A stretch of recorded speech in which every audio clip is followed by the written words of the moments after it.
amalia ilona ngalala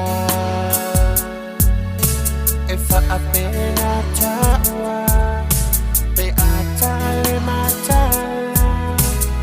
ia faina olele a otaya ile ne yolanga tulivae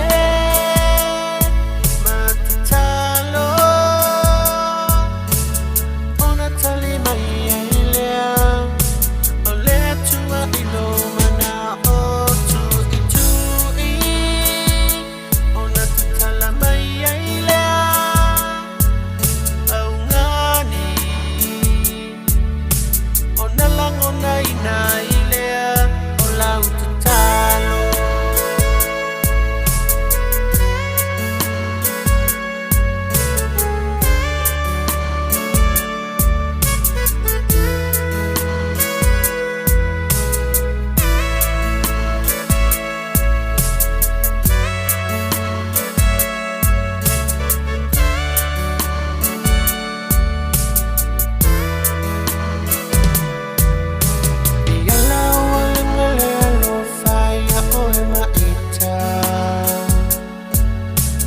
ai mawala lo ave asele mai olima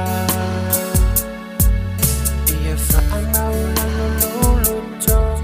ete fa asai le lo fa malema na to fa atova ia awane ia ngona na ia tele fa ola tanga uma lama lama o mai ke wisolo wala